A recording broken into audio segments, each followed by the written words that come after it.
Here to talk about the Hoosiers and all the top storylines this season, we've got Matt Fortuna in the house with Inside Zone. And Matt, full disclosure, we last saw each other at the Big Ten tournament not that long ago. It was you on one side, and I remember Mike Dunleavy Jr. doing some scouting on the other side. The three kings and queens of college basketball all in one space. Who would have ever thought? There you go. All right, let's talk about some other high-profile people, and that is the national champion Indiana Hoosiers. What do you think is next for this team? A lot of new faces, obviously, on the roster, including that receivers room. How does this team sustain success? Yeah, it's funny, Michelle. I feel like we're still guilty of sleeping on Indiana. If you look at the preseason polls, whether it's the coaches poll, the AP poll, the Big Ten poll, you've got Ohio State, you've got Oregon, and then you've got Indiana as sort of a distant third in the Big Ten among that group. And again, I get it because they've lost so much talent off last year's national title team. They're just 52nd nationally in returning production, according to ESPN's Bill Connolly. But they return the bodies where it matters most. They've got 4 starters coming back on the offensive line, led by left tackle Carter Smith. They've got a great wide receiver room. We heard Coach Sig just talking it up, but they added Nick Marsh from Michigan State. They bring back Charlie Becker. And let's not forget Tyler Morris, the transfer from Michigan, who missed all of last season with a leg injury, is expected back this season as well. So combine that with a schedule that features none of those top-tier teams outside of Ohio State in the Big Ten. And I think Indiana, as long as Josh Hoover can cut down the turnovers, is primed to make another run at a Big Ten title this year. And there's a good chance that Josh Hoover becomes the 3rd straight all-conference quarterback who has been brought up by Curt Cignetti. I mean, he's got a pretty good hit rate with those transfer QBs. Let's take a look west, though, with Dan Lanning and the Oregon Ducks. Now, a lot of people are saying that this roster might be the most complete in the entire country. We know that the Ducks have been to the college football playoff a couple of times, haven't been able to get over the hump. Do you think that this could be the year they get to the promised land? Is it natty or bust in Eugene?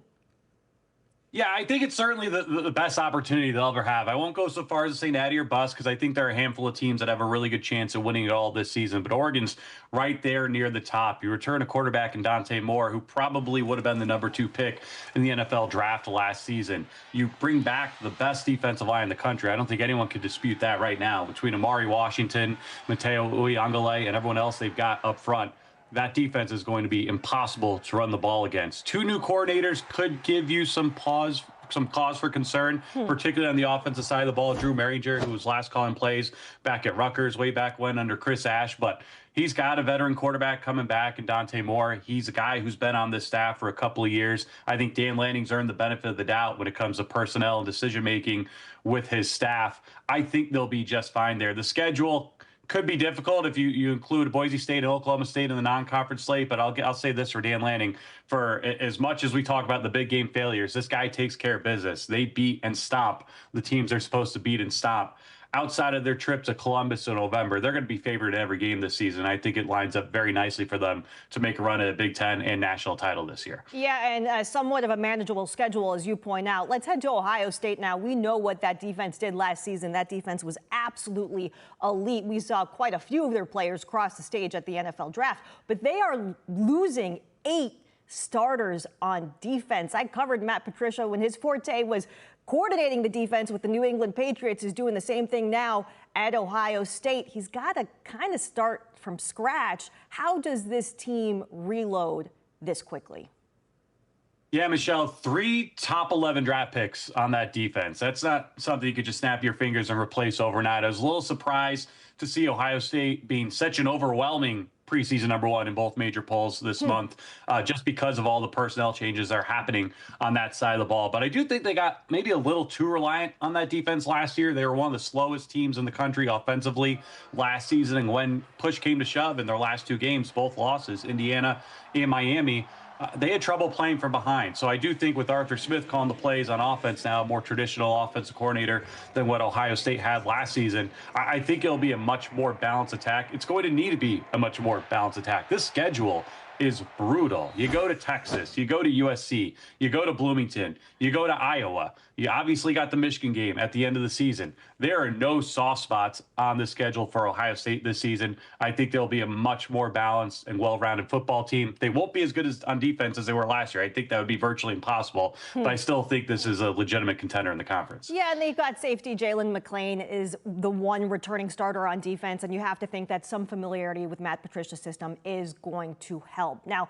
let's talk about the preseason poll that came out yesterday. The Big Ten has 3 programs in the top 10. We've talked about a couple of them: Ohio State, Oregon, Indiana, of course.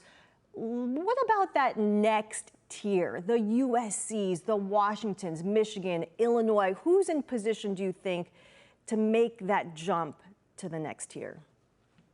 I think USC is the one that could change the narrative for everybody. For all the talk about which middle class is better, the SEC or Big Ten, I personally think that conversation is nonsense. But if USC, a traditional blue blood, can come out and be a Big Ten contender this year, I think that just gives the conference even more credibility than it already has. They bring back Jada Maeva at quarterback. We know how good Lincoln Riley is with returning starting quarterbacks. They signed the #1 recruiting class in the country. I think a lot of those guys are going to contribute immediately this year. There are billboards throughout Southern California that says the time is now. The time is now for USC to break through under Lincoln Riley. It's year 5. I know the fans want to see it. We talked about Ohio State's schedule. This schedule is a murderer's row as well. When they host Ohio State, they host Oregon, they go to Penn State, they go to Madison, Wisconsin. There are a lot of, they go to Indiana, as you see there. There are a lot of tough games. I hate to say it, but you almost understand why they dropped Notre Dame from their schedule this year, because it's just a murderer's row of opponents. And USC, I think, will be much improved this season. Can they survive that schedule with just 2 losses, maybe even just 3? Because I think 9-3 at that schedule might be good enough to get you in the playoff this year. And really quickly, Matt, we've got a few new coaches in the league this season. Which first-year coach do you think is best positioned for success this season?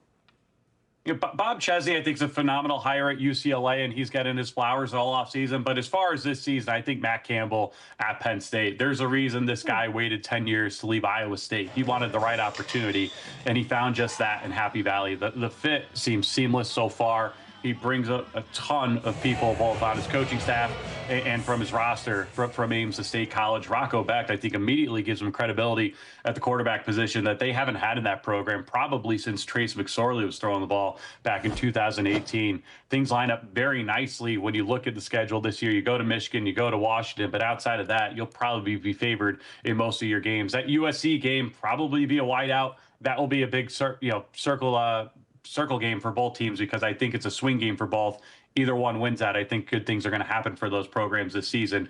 But the fit is perfect, I think, for Matt Campbell and Happy Valley. And look, the record was what it was last year under James Franklin, but that was a very talented team that was very, very close in a lot of those losses. So I think they're ready to break through this season. Great stuff. Can't wait for this season. And by the way, if you want to follow Matt Fortuna, follow all his great stuff and great reporting at Inside Zone. If you don't know, as Sig would say, just Google him.